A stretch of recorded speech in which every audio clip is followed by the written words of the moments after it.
This is your Houston Post Market Minute for April 6, 2026. My name is Armando Espinosa, local Houston realtor. Been living in Houston over 30 plus years. And is it crazy to think Houston right now is about to go through a shift? And the people who understand it first are the ones who win. Because I spent some time this week and weekend going through multiple reports from the Houston Business Journal. Got different topics such as oil development, housing, and affordability. And when you line them up, it tells a very different story than what most people think is happening right now.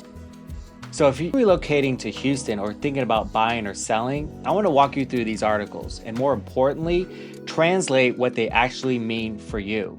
And if we haven't met yet, again, my name is Armando. Most of the people I do help are relocating into Houston, making strategic moves and not guessing. So I go through these, think about how this applies to your situation. All right, so we're going to be talking about the oil and global stability. So let's start with energy, because this one impacts Houston directly. There's a recent article by Naomi Klinge with the Houston Business Journal, talking about how the current oil situation compares to the 1970s crisis. And what stood out to me was this isn't just about gas prices, because back in the 1970s, it was supply cuts and lines at the pump. Today, it's way bigger. The article talks about how we're now dealing with global supply chains. We're talking jet fuel, petrochemicals, manufacturing. So when oil gets tight today, it touches everything. Translation for buyers: if you're relocating to Houston for work, this actually supports job stability, which supports housing demand. And translations for sellers: if you're selling, this is why Houston doesn't collapse the way other markets might. And would it be crazy to think this creates a stronger floor for Houston real estate than most people realize? Now, at the same time this is happening, segment 2, we're going to be talking about World Cup and city transformation. Now, there's another article by Jeff Jeffrey, the Houston Business Journal, talking about how Houston is preparing for the 2026 World Cup, baby. Let's go. And this isn't just about soccer or football. This is about how the city is positioning itself. They're expecting hundreds of thousands of visitors, and they're redesigning how people move through the city. They're creating these walkable corridors, shaded pathways, cooling structures that can drop temperatures by around 10 degrees, which is super important because Houston gets freaking hot here. And this ties into another report about the Green Corridor, a mile connected system linking downtown Edo, or East Downtown, and Energy, where the Texans play. So if you're thinking about where to buy, this actually matters, because now you're not just buying a home, you're buying into infrastructure. If commute, lifestyle, and long-term value matter to you, this is where you want to pay attention. Would it be wrong to assume these areas become more desirable over time? Now, we're going to be talking about the convention center expansion, another article, but same reporter.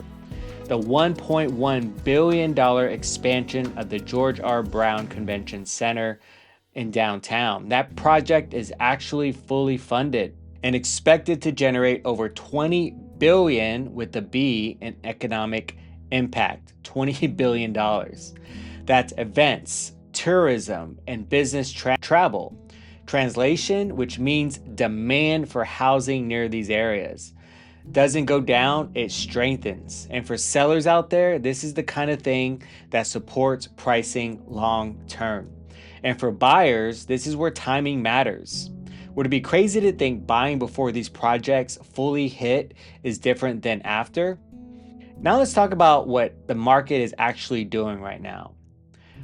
Now, there's another article by Janet Miranda with the Houston Business Journal we're going to be walking through this like walking. This one breaks down what actually happening in the Houston market.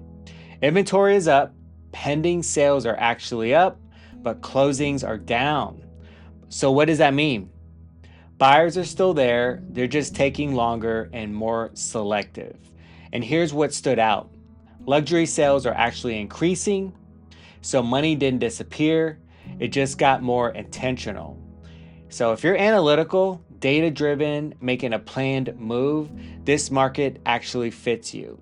Would it be wrong to say this market rewards prepared buyers more than emotional ones? Now, here's where things get tighter.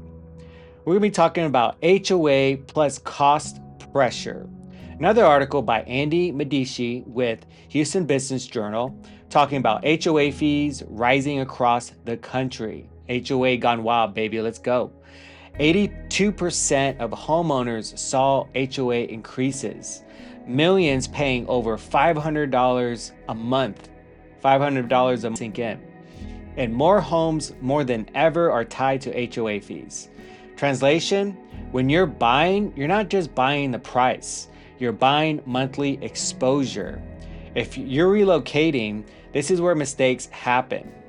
You're not trying to get the cheapest home, you're trying to make the smartest long-term move. So would it be crazy to think understanding total cost matters more than negotiating price?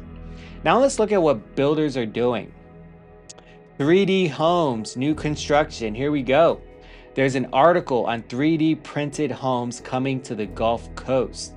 Reported by Janet Miranda, homes 7 to 8% are cheaper, faster builds, and stronger materials. I want to visit one of these 3D built homes and test out the materials and see how strong they, long lasting they actually really are. And that's affordability trying to catch up. Now, next up is the Tomball development. Another article, 445 acres, 900 plus homes planned. Developers don't do this unless they see demand out there. So if you're moving here, you're stepping into growth. So would it be crazy to think this reduces long-term risk for buyers? Now here's the part nobody's talking about yet. Water plus infrastructure, and here's another article about a data center and water usage, also by Andy Medici. Water costs already up over 24% in recent years, and demand expected to keep rising. Man, that water is expensive. Hopefully it tastes like Boss water. This shows up later on. Cost of living, and this is why not all homes carry the same long-term risk. So would it be crazy to think location and infrastructure matter more than ever now? So when you take a step back, you look at all these articles put together: oil, development, market behavior, costs, future supply. This isn't random. If you're relocating, you're not guessing, you're stepping into a system, and the people who win understand it before they move. If you're trying to figure out how this applies to your situation, would it hurt to just map it out before making a move? My name is Armando. This is your Houston Pulse Market Minute, local realtor here in Houston, Texas. Been living in Houston for over 30 years. Love to talk with you about how this fits in your buying and selling situation. Talk soon.